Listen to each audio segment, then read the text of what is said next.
खबर शामिल करते हैं डेरा गाजी खान से, जहां से हमारे रिपोर्टर शहजाद चांडिया की रिपोर्ट के मुताबिक district vigilance committee Dera Ghazi Khan का इजलास additional deputy commissioner general Qaiser Abbas Rind की ज़ेर सदारत मुनक्किद हुआ। इजलास में assistant director labour Shahid Hamid Lagari, भट्ठा मालकान, सोशल सिक्योरिटी के अफीसरान और प्रोसिक्यूटर ने शिरकत की।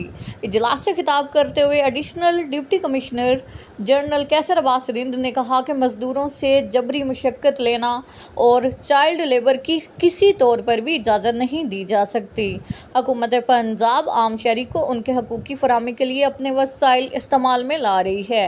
वक्त का तकाजा है कि हर फर्द के हकूक़ उन्हें ज़रूर मिलना चाहिए। हकूक़ दस्तयाबी के साथ साथ उन्हें दबाने वाले जिम्मेदारों को कानून के दायरा में भी ला रहे हैं। उन्होंने कहा कि भट्ठा मालकान मजदूरों के हकूक़ का तहफ़्फ़ुज़ करें, उन्हें पूरी उजरत दी जाए, किसी का हक ना मारा जाए, कानून के दायरे में रहकर मामलात हल किए जाएं। उन्होंने कहा कि सोशल सिक्योरिटी के इदारे मजदूरों के हकूक़ को यकीनी बनाने के लिए बनाए गए हैं।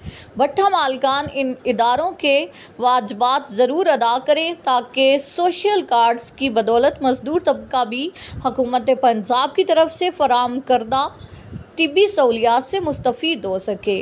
एडिशनल डिप्टी कमिश्नर कैसर अब्बास रिंद ने कहा कि भट्ठा मालकान वाजिबात की अदायगी के बाद जल्द अज जल्द अपने वर्करों का डाटा भेजें ताकि इनके सोशल सिक्योरिटी कार्ड बनाए जा सकें। अफीसरान और स्टाफ चाइल्ड लेबर के खात्मे के लिए दुकानों, वर्कशॉप, कारखानों, फैक्ट्रियों पर छापे मारें और खिलाफ वर्जी करने वालों को कानून के कटहरे में लाएं। इजलास में ब्रीफिंग देते हुए assistant director labour Shahid Hamid Lagari ने बताया कि भट्ठों पर जबरी मुशक्कत और चाइल्ड लेबर की चेकिंग के लिए 30 से ज़ायद छापे मारे गए।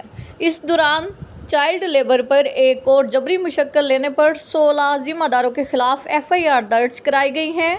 इजलास में दीगर अमूर पर भी गौर किया गया।